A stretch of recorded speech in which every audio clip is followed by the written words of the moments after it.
Olá, meus amigos, nossas saudações cordiais. Estamos aqui de retorno para o canal Lições de Amor. E nesse quadro estamos estudando a obra Paulo e Estevão pelo Espírito Emmanuel. Nós adentramos já na segunda parte da obra e estamos no primeiro capítulo dessa segunda parte, intitulado Rumo ao Deserto. Decidimos dividir esse capítulo em 5 vídeos. No vídeo anterior falamos da primeira parte e nesse será o segundo vídeo do capítulo, então, essa segunda parte. Bom, o contexto histórico aqui é: Saulo já está em Damasco, hospedado na hospedaria de Judas, recebeu já a visita de Ananias.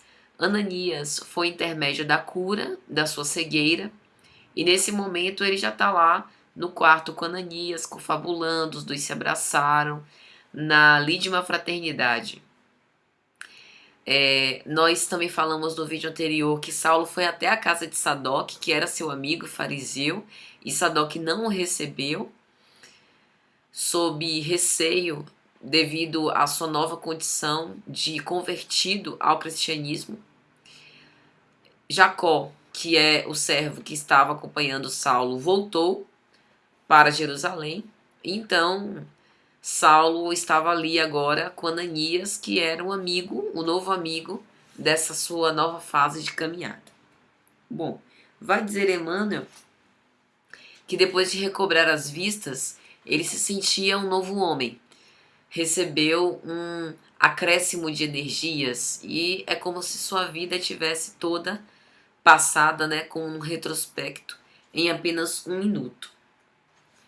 E ele exclamou, para Ananias, conforme Emmanuel narra: ressuscitastes-me para Jesus, exclamou jubiloso, e eu serei dele eternamente. Sua misericórdia irá suplantar as minhas fraquezas, para que a lama do meu espírito se converta em ouro do seu amor.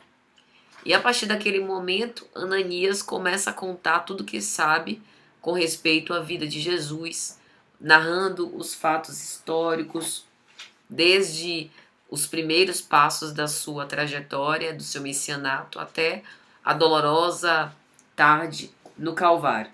E aí ele vai dizer que naquela época Ananias era sapateiro em Emaús, houvera ouvido falar do Cristo, e então segue para as comemorações do templo na época da Páscoa, e logo depois, perante a cruz do martírio, ele lhe estava. Vai dizer Emmanuel: da cruz do martírio, Jesus lançara-lhe um olhar inesquecível.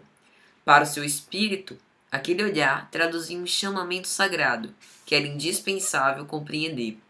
Profundamente impressionado, a tudo assistiu até o fim.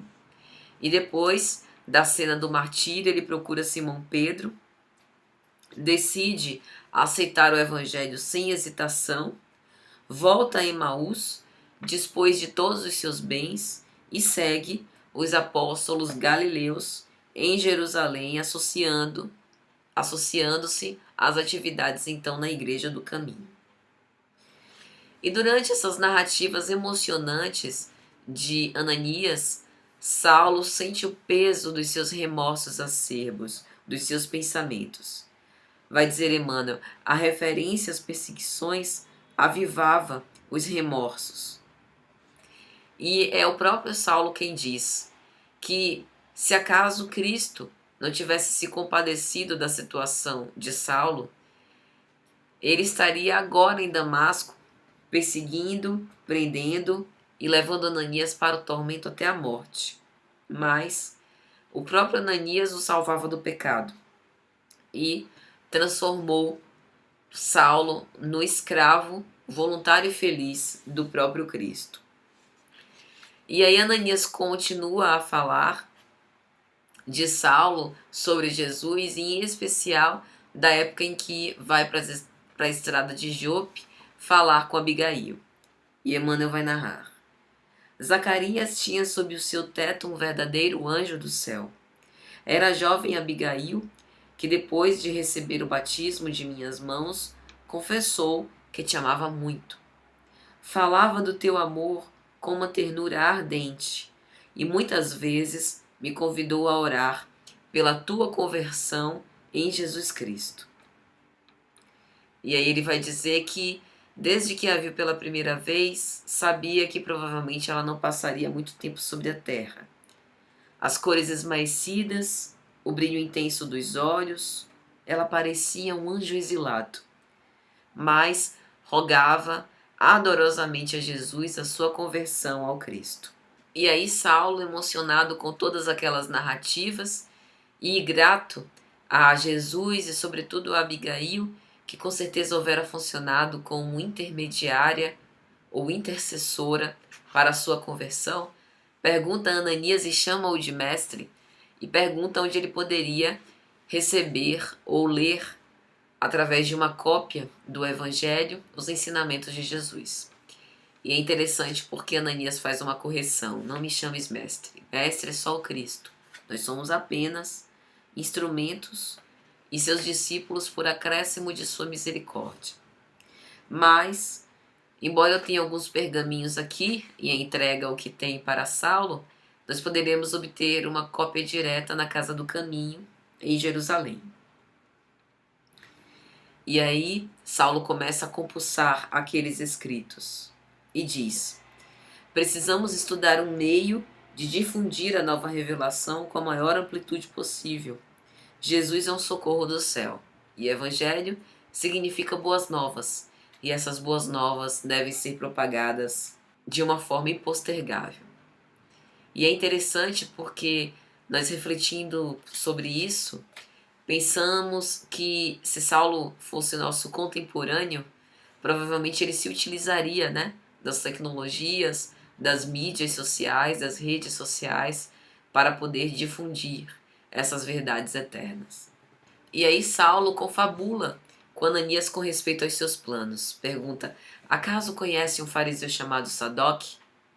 E Ananias: sim, é ele quem tem empreendido a perseguição aos cristãos por aqui em Damasco. Pois é, amanhã é sábado, ele irá à sinagoga e terá muitos compatriotas, e eu pretendo ir até a sinagoga. Ananias, qual prudente, diz: Saulo, tem certeza que você quer ir lá? Sim, eu preciso testemunhar que agora sou um convertido ao Cristo. E é interessante a resposta que Ananias dá.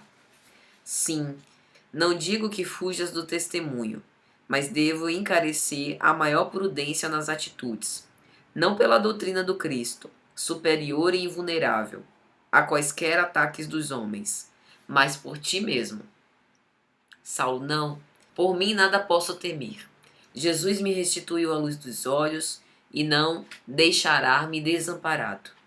O ensejo não poderia ser mais oportuno, porque lá ele recebeu alguns levitas vindos de Chipre, e então a sinagoga estará cheia. Ananias assim abençoa Saulo. E os desdobramentos disso nós veremos no próximo vídeo. Com a permissão de Jesus, meus amigos.